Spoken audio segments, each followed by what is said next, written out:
Assalamualaikum warahmatullahi wabarakatuh.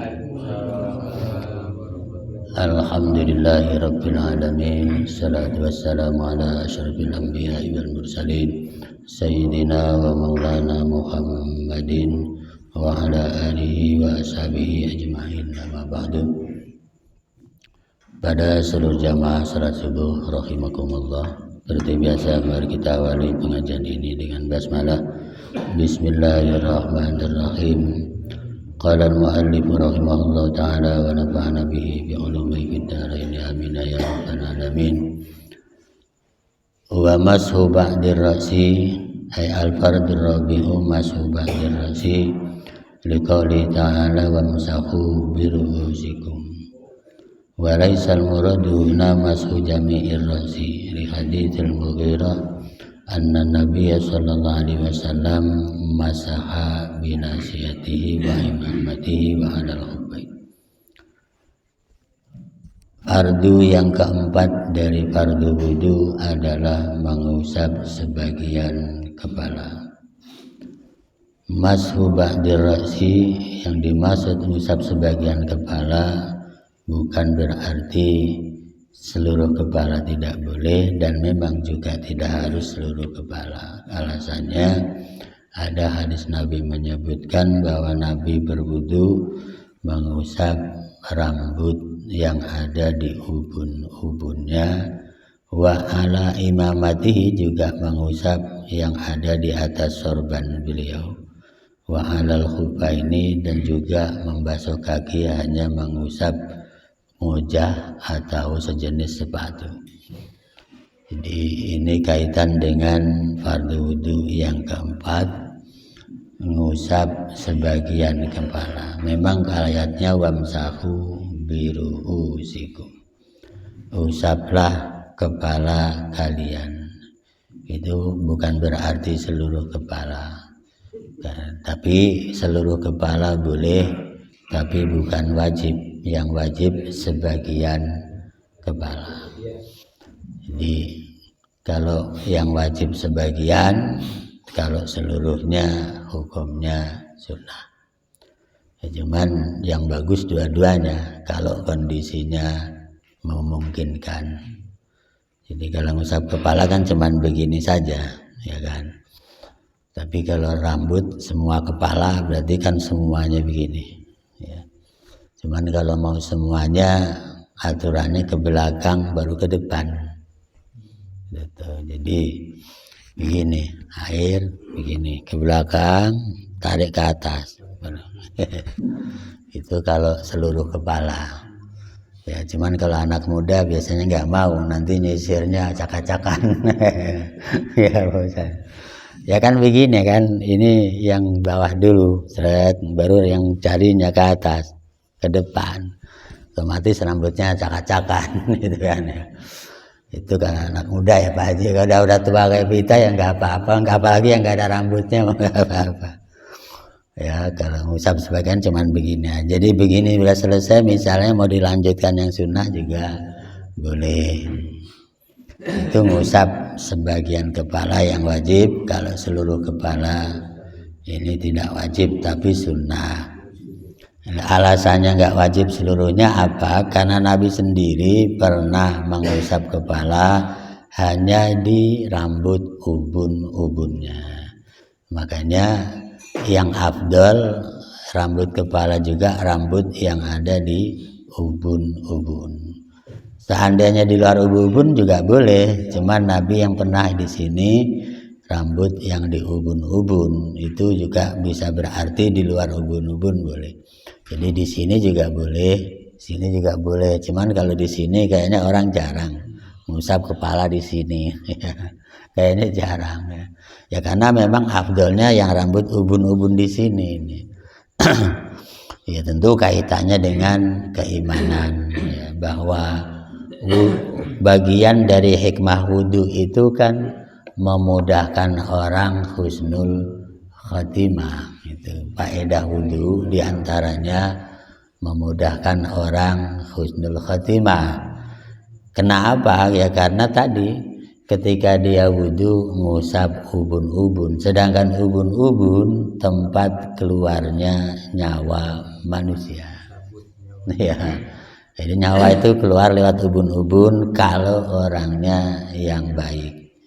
Tapi kalau orangnya nggak baik, malaikat nyabutnya dari kaki bukan dari ubun-ubun. Ya. Jadi yang normal dari kaki dulu, ya kan, dingin udah nggak ada, terus sini tarik terakhir.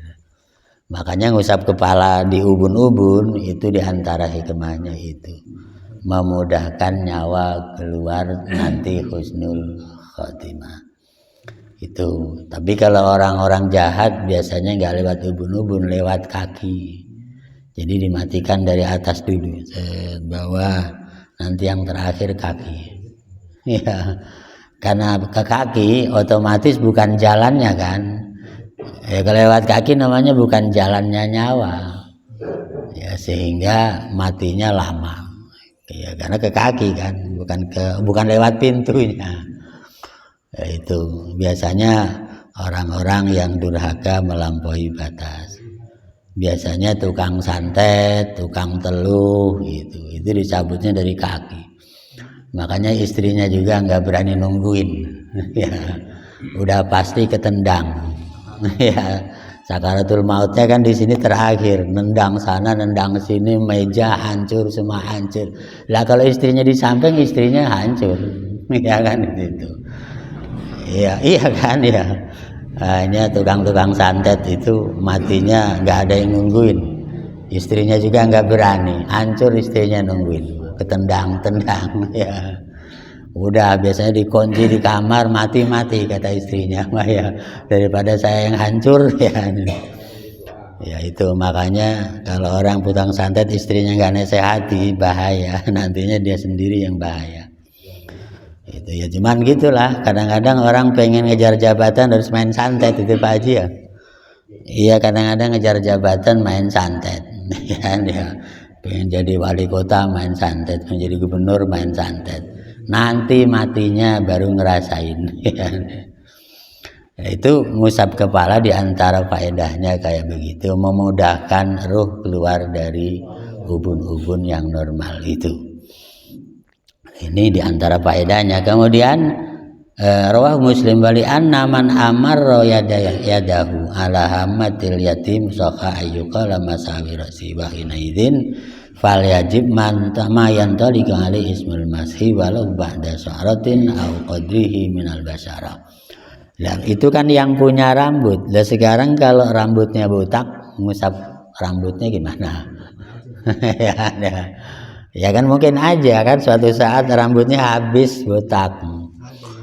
Ya kan, begitu botak yang diusap yang mana, kan rambutnya nggak ada. Nah di sini mengusap rambut kalau ada rambutnya, kalau enggak diperkirakan tumbuh rambutnya dulu di mana.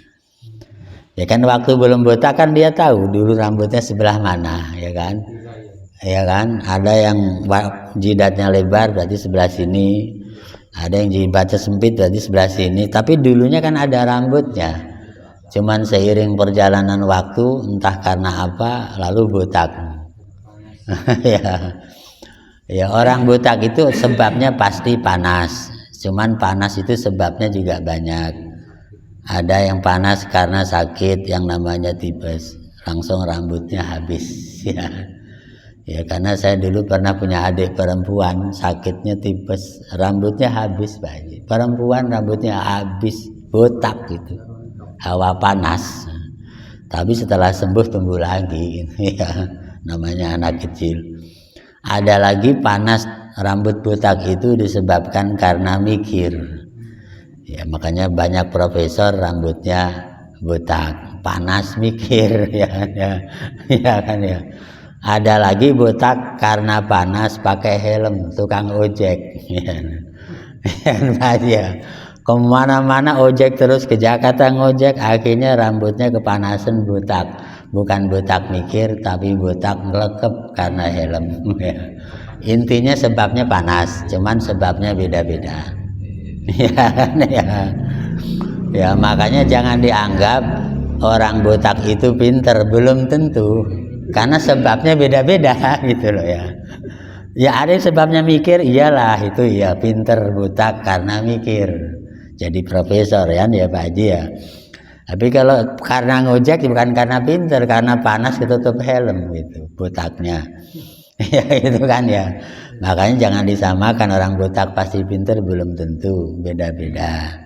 Ya, dan panas mikir juga beda-beda. Ada yang panas mikir karena nyari ilmu, ada yang panas mikirin utang nggak kebayar-bayar. Ya, itu juga sama panas, cuman kan mikirin utang, bukan jadi profesor malah jadi kayak begitu pusing. Nah ini kalau orang rambutnya nggak ada, ngusap kepalanya gimana? Ya sama kan tadi biru usikum Nabi nyebutnya. Rambutnya nggak ada ya, yang tadinya diperkirakan ada rambut diusap. Itu. Jadi istilahnya apa yang tempat tumbuhnya rambut itulah yang diusap, walaupun rambutnya tidak ada. Itu. Jadi kulitnya doang yang diusap kan ya, karena bekas rambut dulunya. Nah ini makanya itulah pelajaran yang kita tarik dari kitab ini. Wasartu sya'ri al-mamsuki alla yakhruja min haddir rasi. Selanjutnya seandainya dia mengusap rambut, maka syaratnya rambut itu tidak keluar dari batas kepala. Jadi kan batas kepala jangan sampai kelewat. Jadi misalnya rambut itu kan tumbuhnya dari sini muter ke sini kan, muter ke sini. Lah kalau rambutnya panjang otomatis sampai ke sini kan Pak Haji. Ya, rambutnya panjang anak muda sampai nutup jidat kan, padahal tumbuhnya di sini. Karena panjang nutup wajahnya. Itu nggak boleh yang kelewat batas tumbuh ini. Ya yang mampleh begini langsung begini nggak sah, karena kelewat batas tumbuh rambut. Yang lewati batas tumbuh kan ini. Kalau nanti panjang segini ngusapnya di sini nggak sah, karena dianggap rambutnya lewat batas tumbuhnya rambut. Atau perempuan rambut panjang ngusapnya di sini nggak sah, karena lewat ya, karena kelewat batas tumbuhnya rambut ini. Itu makanya kalau mau rambut tetap yang di batas tumbuhnya rambut, mau kanan mau kiri mau belakang mau tengah silakan, cuman afdolnya ubun-ubun gitu ya, afdolnya ada di ubun-ubun ya. Itu yang dijalankan oleh Nabi, namanya ittiba Nabi. Cuman ayatnya karena disuruh kepala berarti tempat tumbuhnya rambut kepala. Ya, lau maddahu bi angkana mutajaidan. Ya, walayaduru ya di sini lau maddahu bi angkana mutajaidan. Nah, ini seandainya ditarik kelewat karena rambutnya keriting gitu kan ya. Ya artinya gini, rambut itu kan kalau keriting walaupun panjang kan tidak kemana-mana ya, balik ke atas lagi kan. Itu walaupun keriting tetap tidak boleh melampaui batas tempat tumbuhnya rambut ini. Itu tetap yang ada di sekitar lurusnya tumbuhnya rambut. Itu yang dimaksud kitab ini kayak begitu. Walayaduru mujawazatu mambatil mamsuh ala sahih. Walau wasala rasahu badalal mashi aw alqa alai qatratun walam tasul aw wadu ayadahu alati alaihal ma ala rasihi walam yamurru ajazau ala sahih. Sekarang kalau namanya ngusap kan tidak mesti airnya mengalir, karena ngusap itu airnya tidak mengalir, kalau membasuh baru airnya mengalir. Sekarang kalau misalnya ada orang membasuh kepala sebagai ganti usapan ya, kemudian dia hanya meneteskan 1 tetes air, nggak sampai mengalir ya, apakah sah? Kata kitab ini sah. Jadi nggak diusap, tetes 1 doang. ya itu sah kata kitab ini ya, nggak ngusapnya cuman setetes air saja, nggak sampai ngalir maksudnya. Ya ditetesin Ya, cuman itu tidak dianggap qaul yang ashah, tapi sah gitu. Qala fi ziyadatir raudhah la tata'ayyanul yadu lil mashi bal yajuzu bi khasabatin aw khirqatin wa ghairihima. Ya, bahkan seandainya orang ada uzur, ya jarinya ada uzur misalnya, maka boleh ngusap kepala dengan semisal pakai sejenis kayu ranting. Ya bis gimana orang jarinya nggak ada, kan bisa saja orang nggak punya jari ya. Ya kan ada saja orang nggak punya jari itu ada. Lah kalau nggak punya jari ngusapnya gimana gitu loh, ya kan? Kalau dia misalnya masih bisa menggunakan ranting, sejenis kayu, boleh. Jadi dia jarinya nggak bisa, tapi dia bisa misalnya, iya. Ini digambarkan seandainya, namanya juga seandainya kan? Ya. Kalau masih ada telapaknya begini kan ya. Segini kan bisa begini. Iya. Ya tapi ya bagaimana ya, namanya kita tidak membayangkan, ini kan seandainya. Au khirfatin, au khirqatin, atau pakai semacam sapu tangan karena tangannya tidak mampu. Ya, bahkan di sini wayajizihi mashu ghairihi lahu. Bahkan boleh diusapkan oleh orang lain karena tidak bisa. Ya. Artinya ketika ada udzur ngusap tangan nggak punya, gimana ngusapnya, nyuruh orang lain ngusapin, di sini wayajizi boleh, apa cukup maksudnya, karena dia tidak bisa nolong entah anaknya entah orang lain bantu ngusapin bagian kepala. Itu jadi minta tolong namanya kan ya. Ya wakal mar'ati fil karrajuli fil marha fil mashi. Ya perempuan pun sama seperti itu. Wal khamisu, dan yang kelima, fardhu wudu ghuslur rijlaini ma'al ka'baini. Yang kelima, basuh kaki, basuh dua kaki beserta dua mata kaki. Liqauli ta'ala wa arjulakum ilal ka'bain, basuh kaki kalian sampai kedua mata kaki kalian. Ai fa'ala qira'atin nasbi yakunul ghuslu muta'ayyinan wa takdir wal ghuslu arjulakum. Jadi yang dimaksud wa arjulakum di situ asalnya ada wa ghuslu arjulakum, karena di depan ada ghuslu, itu mah urusan nahwu. Basuhlah kaki kalian. Wa ala qira'atil jarri fasunnatu bin buniyat al-ghuslu. Nah, jadi begini, basuh kaki itu ilal ka'bain. Kalau lihat basuh lakum ilal ka'bain berarti basuhnya dari atas ke bawah, dari ke atas ini ke bawah sampai ke mata kaki. Ya tapi kan ini kalimatnya boleh juga dibalik dari bawah ke atas. Ya karena kalau takutnya basuh kaki kalian sampai mata kaki, takutnya basuhnya dari atas sampai mata kaki, bawahnya tidak kena. Nah, itu padahal dari mata kaki ke bawah, bukan dari mata kaki ke atas. Ya, karena kalau dari mata kaki ini kan di sini, kalau ke atas berarti mata kaki ke atas kan, ya kan. Sedangkan tadi kaki sampai mata kaki, berarti di bawah mata kaki malah gak kena nantinya. Maksudnya bukan begitu, mata kaki ke bawah. Bukan yang ngitungnya dari dari bawah. Yang dimaksud arjulakum itu dihitungnya dari bawah. Ya, dari bawah, dari telapak ke atas. Bukan dari lutut ke bawah sampai mata kaki, bukan. Tapi dari bawah ke mata kaki. Ya, jadi kalau tangan kemarin kan wa aidiakum ilal marafiq, tangan sini sampai siku. Bukan dari sini ke sini, ya kan ya. Itu tapi boleh dari sini ke sini, tapi kalau kaki enggak, dihitungnya dari telapak ke atas ke mata kaki. Ya, bukan dari atas sampai ke mata kaki, nanti kakinya malah enggak kena. Ya, bukan begitu ya. Kan kalau kita ayatnya begitu, basuh kaki kalian beserta. Jadi bukan sampai loh ya, beserta dua mata kaki. Gitu.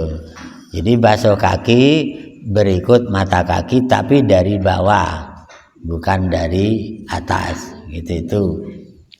Ya, walau marotan, walaupun cuman satu kali, kama fa'ala sallallahu alaihi wasallam fi ghairi dzalik.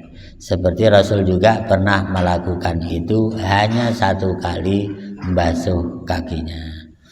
Qala Nawawiyu, Imam Nawawi menyebutkan fi syarhi Muslimin dalam hadis syarah Imam Muslim. Wattafaqal ulama, para ulama sepakat ala annal murada bil ka'baini al uzmani anna bitani baina saki wal qadami. Ya, yang dimaksud dengan dua mata kaki adalah dua tulang yang muncul baina saki wal qadami, antara betis dengan telapak kaki. Jadi mata kaki itu tulang yang nongol yang muncul antara betis dengan telapak kaki. Wa fi kulli rajulin ka'bani, dan wa fi kulli rijlin ka'bani, setiap kaki pasti ada dua mata kaki. Wa sadat ar-rafidah qabbahumullah faqalat fi kulli rijlin ka'bun wa huwa halmul ladzi fi dzalil qadam. Ya, itu ada yang berpendapat beda, itu mau biasa. Ya, wa hujjatul ulama fi dzalika naqlu ahli lughah wal istiqaq wa hadzal hadis alladzi nahnu fihi yadullu li dzalika fa fihi fa faghsala rijlahumnya ilal ka'baini wa rijlul yusra kadzalik. Dia membasuh kaki kanan sampai dua mata kaki, basuh kaki kiri sampai dua mata kaki. Ya, faus bita fi kulli rijlin ka'baini. Jadi dua mata kaki itu yang wajib. Tapi kalau mau dinaikkan lebih tinggi sampai ke pertengahan betis itu sunnah. Ya, jadi kalau mau nambah sunnah sampai ke pertengahan betis. Ya, karena Nabi bilang begini, ya inna ummati ya'tuna yaumal qiyamah ghurran muhajjalin min atharil wudu. Nanti di hari kiamat umat Nabi itu punya ciri beda dengan umat nabi-nabi yang lain. Apa cirinya? Cirinya itu bekas wudu yang di kaki, bekas wudu yang di tangan. Tangan kan tadi sampai siku. Kalau diteruskan di sini, ini ciri umat Nabi nanti di kiamat. Begitu juga sampai mata kaki. Kalau dinaikkan sampai pertengahan betis, nanti dari kiamat akan bersinar di atas betis itu. Nah, disitulah Nabi cari umatnya di sana. Jadi kan namanya di hari kiamat itu padang mahsyar isinya bukan ratusan ribu orang, tapi triliunan manusia. Namanya triliunan manusia di padang yang begitu luas dengan panas matahari yang begitu panas. Lah ciri umat Nabi gampang, asal kakinya bersinar, tangannya bersinar, itulah umat Nabi. Itu. Iya, ya. Karena dikelewatin sampai sini, kakinya sampai ke pertengahan betis. Jadi bukan sampai mata kaki, itu yang wajib mata kaki dinaikkan sebagai ciri umat Nabi di hari kiamat. Gitu, hurran muhajjalin min atharil wudu. Ya cuman tadi jangan sampai ini dimaknai wudu doang. Namanya rajin wudu. Ciri umat Nabi itu rajin wudu gitu tuh. Itu batal wudu lagi, batal wudu lagi, batal wudu lagi. Ya gitu ciri umat Nabi. Ya tentu yang dimaksud rajin wudu ya rajin sholat. Masuk rajin wudu nggak rajin sholat, nggak masuk akal lagi. Nantinya buat apa wudunya? Ya kan Anda wudu buat baca Quran, iya. Tapi yang dimaksud rajin wudu itu rajin ibadah yang terkait dengan wudu. Padahal ibadah yang diwajibkan wudu, satu sholat, dua baca Quran, haji, tawaf, dan seterusnya. Itu yang wajib wudu. Ya, yang disunahkan wudu, oh banyak sekali. Pak Agus mau berangkat kantor disunahkan wudhu. Yang sunnah mau banyak, ya kan? Mau kerja disunahkan wudhu, ya. Mau tidur disunahkan wudhu, ya kan? Kalau yang sunnah mau banyak, gitu. Mau silaturahmi disunahkan wudhu, itu banyak yang sunnah-sunnah, gitu itu. Ya, mau motong ayam disunahkan wudhu, yang sunnah-sunnah mau banyak. Ya, yang wajib untuk sholat, untuk baca Quran, dan yang lain-lain tadi itu seperti tawaf, haji, umroh, itu diwajibkan wudhu. Nah, ini yang disebut atharul wudhu.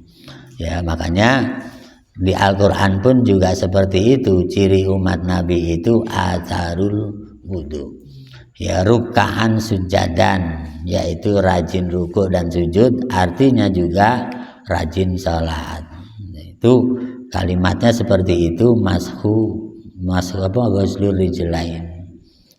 Ini selanjutnya qultu wa haditsun Nu'man bin Bashir sharihun fi dzalika qala lana Rasulullah aqimu sufufakum fara'aitu rajula minna yulsiku min kabahu atau mangkibahu biming kabi sahibihi wa ka'bahu bi ka'bihi rawahul Bukhari wa ma'lumun anna hadza fi ka'bil mafsal wa la yata'atta fil ladzi ala dhahril qadam. Jadi ada hadis Nabi menyebutkan aqimu sufufakum, ya, artinya apa? Tegakkan shaf kalian. Tegakkan itu artinya jangan mencang-mencong, jangan melencang-melenceng, ya. Luruskan barismu, itu yang dimaksud. Ya, jangan baris itu tidak lurus, ya. Nah, ini kemudian fara'aitu rajula minna yulsiku mangkibahu mangkibi sahibihi. Ya, kemudian aku melihat ada orang di antara kita yang menempelkan pundaknya dengan pundak temannya, wa ka'bahu bi ka'bihi, dan juga betisnya dengan betis teman sebelahnya. Ya, itu yang dimaksud standar ka'bun tadi. Apa ukuran mata kaki yang dimaksud. Jadi intinya apa? Yang dihitung lurus itu pundaknya, yang dihitung lurus mata kakinya, bukan badannya. Kalau tinggi orang ini sama yang pendek. Iya, maksudnya ukuran lurus, bukan lurus tingginya sama, bukan. Ukuran pundaknya yang lurus gitu itu. Bukan tingginya sama, orang mah nggak ada yang sama tingginya mah. Ada yang tinggi, ada yang pendek kan. Ukuran lurus itu diukur dengan pundak, yang kedua diukur dengan mata kaki, bukan badannya. Bukan, kalau rapat bukan hakimu, kalau rapat namanya izdahimu. Ini kalimatnya hakimu, lurus, ukuran lurusnya itu pakai pundak. Atau kalau rapat malah nggak bisa rukuk nanti, nggak bisa ini ya, susah rukuknya. Enggak, yang diukur lurus itu pundaknya, bukan badannya. Makanya kan Nabi itu pernah pidato di Padang Arafah. Pidatonya begini, hai saudara-saudaraku, ya, perkenankanlah Muhammad untuk menyampaikan beberapa hal penting. Ya, nanti di hari kiamat semua orang akan dibalas dengan perbuatannya. Siapa yang Muhammad pernah punya dosa, saya minta maaf. Siapa yang pernah saya zalimi, silahkan dibalas. Itu Nabi pidatonya begitu di Padang Arafah. Siapa yang pernah saya zalimi, silahkan dibalas sebelum Muhammad menghadap Allah. Itu bahasanya. Ada yang ngacung, saya Rasul. Ada yang berani ngacung lah, Umarnya yang nyap-nyap, ini orang songong ya kata Umar, kurang ajar ya kan ya. Ya begitu Umar maaf-nyap, Umar diam, ini urusan saya dengan orang lain. Silahkan maju, suruh maju sama Rasul. Orang itu maju. Saya Rasul, pernah diapakan kamu sama saya? Pernah dulu saya dipukul perut saya sama Rasul. Kapan? Dulu waktu Rasul mengatur barisan sholat, kemudian perut saya nongol karena saya gendut. Ya, lurus barisannya, ya kan perut susah kan? Yang lain kurus ya perutnya nongol kan? Disuruh lurus gimana? Diundurin perutnya ya nggak bisa. Ya iya kan? Kalau belakang mungkin lurus, lah perutnya kan nongol. Ini yang lain nggak gendut kan? Dianya gendut sendiri, nongol perutnya. Yang bener sopnya gitu, itu dipegang perutnya. Oh itu, jadi saya pernah dolimi kamu karena mukul perutmu ngatur barisan gitu itu. Ya udah balas sekarang. Ya maju ke depan suruh balas, diem aja nggak balas. Kan dulu Rasul waktu saya begitu kan perut saya kebetulan bajunya nggak cukup kan, bajunya nggak cukup karena perutnya gede. Dulu kan kesenggol perut saya. Oh jadi kamu pengen buka perut saya? Iya Rasul. Lah yang sahabat yang lain udah pengen marah sama orang itu. Seolah-olah ngerjain Rasul kan, lagi pidato gitu itu. Begitu dibuka cepet pukul saya. Kan dulu dipukul sama saya, sekarang balas pukul saya. Orang itu diem aja nggak mukul-mukul. Malah dicium perutnya. Ya habis nyium loh, kok dicium, katanya mau mukul dulu dipukul. Ya Rasul, enggak lah, enggak mungkin kalau saya mukul Rasul, mau tidak mungkin. Saya cuma ingat Rasul pernah pidato, siapa yang kulitnya pernah bersentuhan dengan kulit Rasul, pasti neraka tidak berani. Cuman itu doang Rasul. Jadi saya nggak pengen balas, cuman saya bidung saya pengen nempel perut Rasul sebagai jaminan saya tidak kena neraka, gitu doang. Ya gitu. Itu doang, jadi nggak balas dia, malah nyium perut Rasulullah. Ya namanya sahabat kan, dengerin ceramah Nabi itu masih ingat. Ya kan, kalau kita kan dengerin ceramah pulang lupa. Yang tadi udah bertahun-tahun masih inget aja. Dan Nabi aja sampai yang kapan itu kan nanya lagi, Nabi kan saking lamanya. Nah itu artinya apa? Ngukur sop itu lurusnya pundak, bukan perutnya. Kalau perutnya tadi ada yang perut gendut, ada yang nggak gendut, gitu kan? Pundak sama pundak, kalau kaki bawahnya itu kaki sama kaki. Karena kan ada orang yang udah ini kan? Enggak. Itu makan namanya berdesakan, isdahimu bahasanya. Nabi nggak nyuruh berdesakan, nyuruh lurus. Ukuran lurus itu pundak, bukan badan, bukan perut. Iya, ini nih, sini ini ukuran lurusnya. Jadi kalau mang lurusin sop itu, ini pundaknya nggak rata, dan biasa ratain gitu itu. Karena ukurannya pundak. Yang kedua mata kaki, ya kan? Kaki itu mata kakinya kan sama, sana itu sama, sana juga sama. Enggak, kalau rapat itu bahasanya istahimu, bukan hakimu. Hakimu itu tegak lurus. Ya, karena kalau disuruh rapat sampai nempel nggak bisa ruku. Nanti sujudnya juga nggak bisa. Gitu kan? Makanya orang-orang yang rapat nanti ketika sujud dia akan longgar kan? Susah dia. Jadi yang dimaksud ya bukan berarti apa rapat beneran, bukan. Rapat itu ukurannya tadi. Iya, karena orangnya nggak kebagian, orangnya saking banyaknya. Iya, ya itu di Makkah beda lagi, orang haji mah kan rebutan itu. Ya karena kalau di sana mau begitu bisa patah kakinya Pak Haji. Iya kalau tadi diterapkan di Mekah bisa patah keinjek yang lain, iya kan? Iya kalau tadi diterapkan di Mekah, waduh parah malah.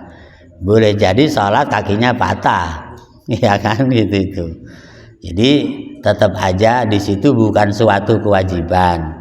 Jadi yang dimaksud menyempurnakan sholat di situ tidak wajib, ya sunnah. Ya jadi bukan wajib. Makanya nyebutnya mintama misolah, mintama misawa bisolah. Bagian dari kesempurnaan pahala sholat. Ya karena sunnah itu menyempurnakan wajib, gitu. Bukan wajib loh ya, jangan dikira itu mah orang Wahabi yang menafsiri wajib mah ya. Sama juga orang Wahabi kan sholat jamaah itu wajib. Kalau dalam Ahlus Sunnah kan sunnah muakkadah, Itu doang kan bedanya. Nah itu beda, ya intinya ya terserah kita kan. Kalau kita di Ahlussunnah ya kayak begitu, kalau yang Wahabi ya kayak begitu, gitu kan ya. Karena orang Saudi banyakkan Wahabi gitu tuh ya. Itu harus dimaklumi Pak Agus ya, beda paham. Ya, dari situlah kalau orang berdesak-desakan di sana ya itu karena memang situasinya harus berdesak-desakan. Saking banyaknya jumlahnya, namanya ratusan ribu orang. Itu tetapi tetap saja Imam Syafi'i tidak mengharuskan itu. Yang harus lurusnya itu yang harus. Ya karena kalau nggak lurus, ya ini otomatis ada yang keganggu. Keganggunya gimana? Sujud kepentok pantat yang di depan. Ya kan ya Pak Haji ya? Kan ukuran kita sujud segitu, begitu nggak lurus, sujud kan kepentok pantat yang di depan atau pantat kita yang kepentok belakang kalau nggak lurus.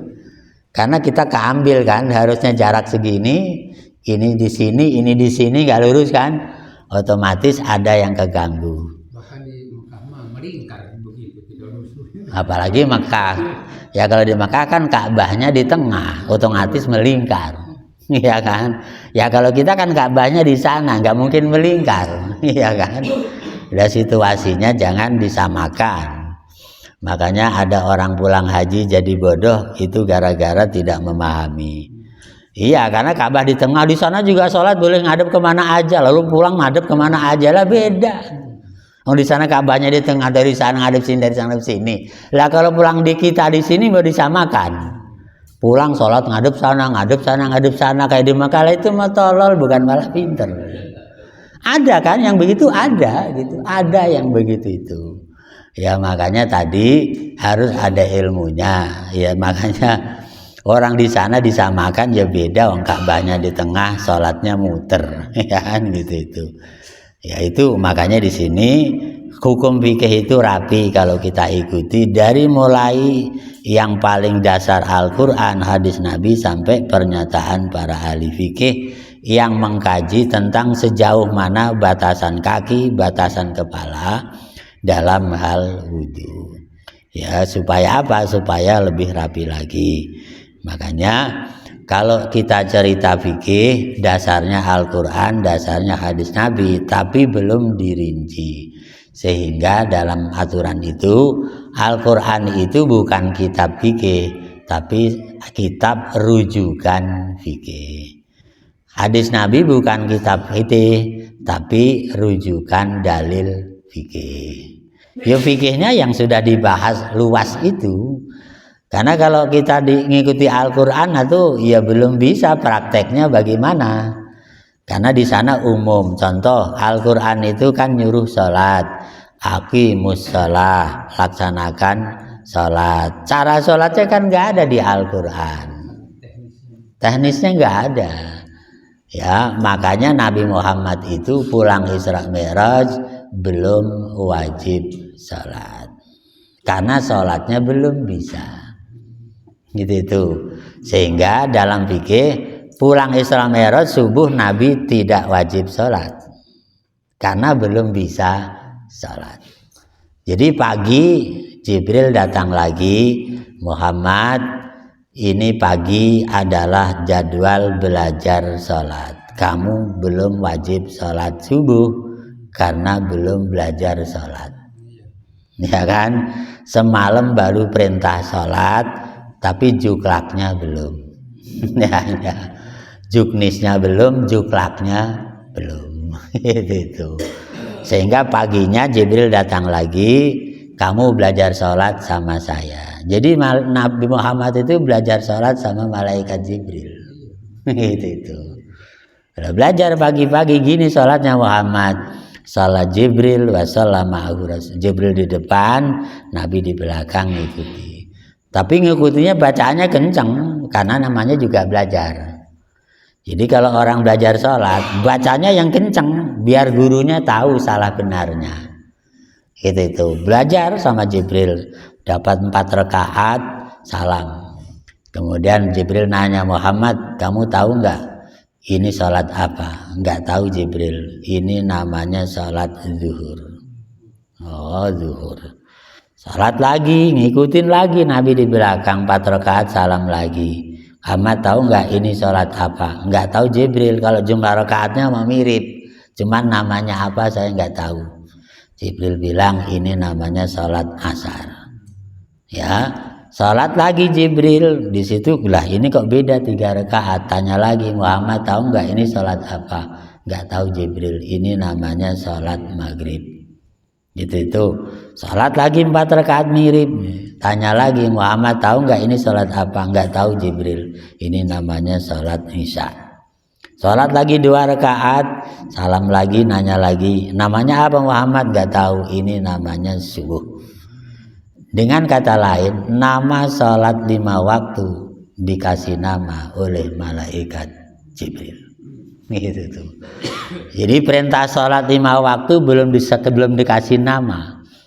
Waktu Isra Mi'raj yang ngasih nama Jibril ketika sudah diajarin praktek oleh Jibril. Ya gitu itu. Lah, kenapa pakai menggunakan bahasa zuhur, asar, maghrib, isya, subuh? Kok nggak pakai bahasa lain? Ini kan bahasa Arab kan? Karena nabinya orang Arab. Ya, makanya nabinya orang Arab, sholatnya namanya Arab. Bahasanya Arab, nggak pakai bahasa Ibrani kayak Injil, ya kan? Nggak pakai Ibrani, pakai bahasa Arab, ya kan ya. Seandainya Nabi orang Indonesia mungkin bahasa Indonesia sholatnya bagus ya, kan Nabi orang Arab maka menggunakan bahasa Arab. Nah itu sesuai dengan namanya kan, zuhur itu artinya muncul, zuhur artinya muncul awal. Makanya disebut sholat zuhur karena sholat yang pertama kali muncul dalam sejarah sholat. Zuhur itu muncul paling awal disebut zuhur. Yang kedua, zuhur itu saat matahari paling terang. Bahasa Arabnya juga zuhur. Makanya jam 12 itu matahari paling terang, disebut zuhur juga. Nah di situ lah, cuman kadang-kadang orang nyebut bukan sholat zuhur, sholat lohor. Lah itu salahnya. Gimana? Sholat kayak sholat lohor, zuhur bukan lohor. Ya, ya. Iya. Masa jadi lam, zuhur jadi lam, lohor. Ya. Usolli fardhu zuhri, bukan usolli fardhu lohri, lohor. Ya. Usolli fardhu zuhri. Bukan fardhu lohri ya. Kalau lohor kan lohri namanya. Ya itu sebutan, silakan aja, tapi sholatnya jangan ya. Udah sholat sudah sholli fardhu zuhri. Aku niat sholat zuhur, bukan niat sholat lohor loh ya. Kalau niat sholat lohor nanti nggak sah namanya zuhur. Ya itu.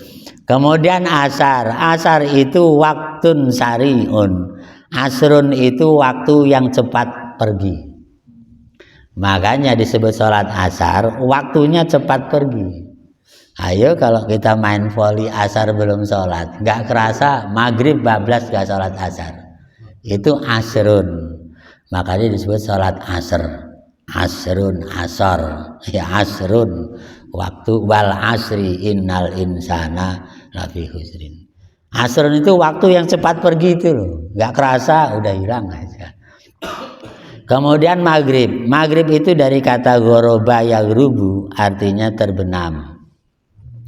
Maghrib saat matahari terbenam. Itu.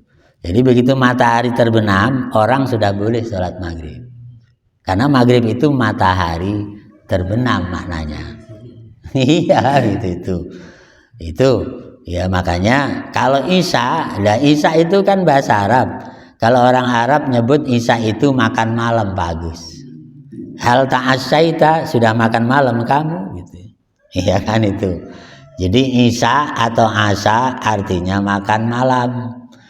Lah orang Arab makan malamnya jam waktu isya itu. Maka disebutnya asya atau isya. Nah untuk memudahkan orang Arab disebut sholat isya. Ya gitu. Lah orang Arab umumnya habis sholat isya baru makan. Kalau kita biasanya makan jam berapa makan malam? Sama ya, habis isya juga apa habis maghrib? atau puguh malah. Ya itu isya. Ya kemudian subuh. Lah itu kan kalau subuh itu dari kata sobaha yasbahu subhan, ya kan. Makanya fardhus subhi, subhan sali fardhus subhi. Subuh itu awal pagi. Jadi bukan pagi, awal pagi. Malam selesai, awal paginya disebut subhun. Ya kan? Nah itu. Lah bahasa Arab itu dari mulai subhun awal pagi, detik awal masuk pagi disebut dengan subhun. Itu. Kemudian setelah itu nanti ada yang namanya bukroh. Ya kan? Ada yang namanya nanti ada bukroh, ada yang namanya duha. Itu nyambung terus bahasa Arabnya. Ya kan? Ya, kemudian ada yang namanya kita sebut dengan sirkun atau kita sebut surukun. Itu kalau surukun udah geser lagi matahari terbit. Tapi kalau yang disebut dengan bukroh itu sebelumnya lagi. Jadi ada subuh, ada bukroh, ada suruk, ada duha. Itu masih disebut pagi-pagi juga maknanya. Memang bahasa Arab itu sangat detail sekali dibanding bahasa kita. Ya itu makanya disebut sholat subuh karena adanya di awal siang. Awal siang itu disebut dengan subhun. Nah, makanya disebutnya dari fajrun baru subhun. Ya fajrun itu kan awal siang itu diawali dengan munculnya fajar shadiq. Lah fajar shadiq muncul baru disebut dengan subhun. Ya, awal waktu siang. Ini makanya sejarahnya kayak begitu. Salat 5 waktu kita garis bawahi, wajib salat setelah belajar salat. Itu ya. Wajib salat setelah belajar salat. Makanya anak kecil jangan disuruh salat dulu, belajar salat dulu. Bisa salat baru praktek salat. Itu. Beda dengan masuk Islam udah tua.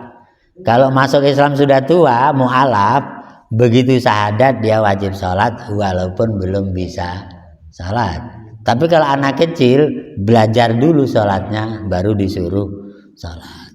Ya salah kalau orang tua sholat kamu, orang belum bisa sholat gimana, suruh sholat gimana? Ya kan begitu jawabannya kan? Orang belum bisa sholat, disuruh sholat, ajari sholat dulu. Sama Nabi diajarin Jibril dulu, baru zuhur sholat. Subuhnya enggak karena belum belajar. Itulah ya. Iya lah. Kalau Rasul ya belajar sholatnya sebentar sekali. Kalau kita ngajarin anak apa bisa belajar dari subuh zuhur bisa praktek, bisa enggak? Enggak bisa, belum bisa Pak Agus kalau kita. Nabi kan jenius, beda patona.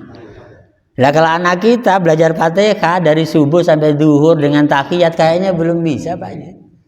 Belum bisa anak kita ngajari sekaligus, bisa nggak bisa? Iya, artinya kan yang penting bacaannya dulu diajari itu. Ya inilah yang dapat disampaikan. Mudah-mudahan ada manfaatnya. Terima kasih dan mohon maaf. Assalamualaikum warahmatullahi wabarakatuh.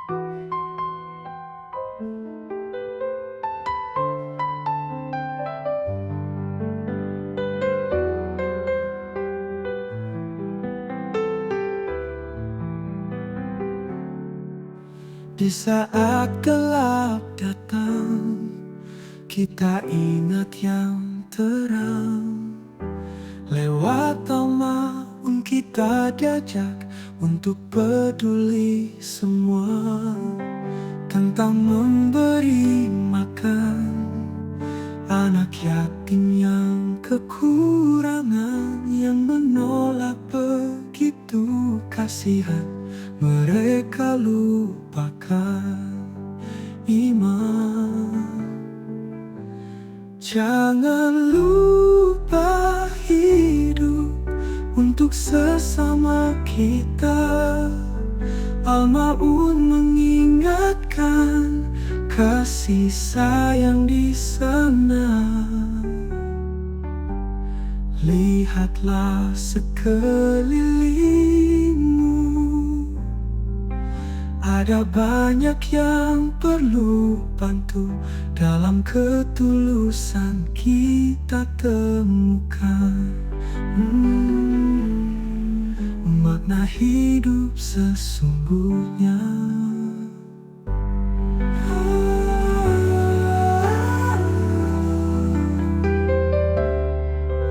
Lihatlah sekelilingmu, ada banyak yang perlu bantu dalam ketulusan kita temukan makna hidup sesungguhnya.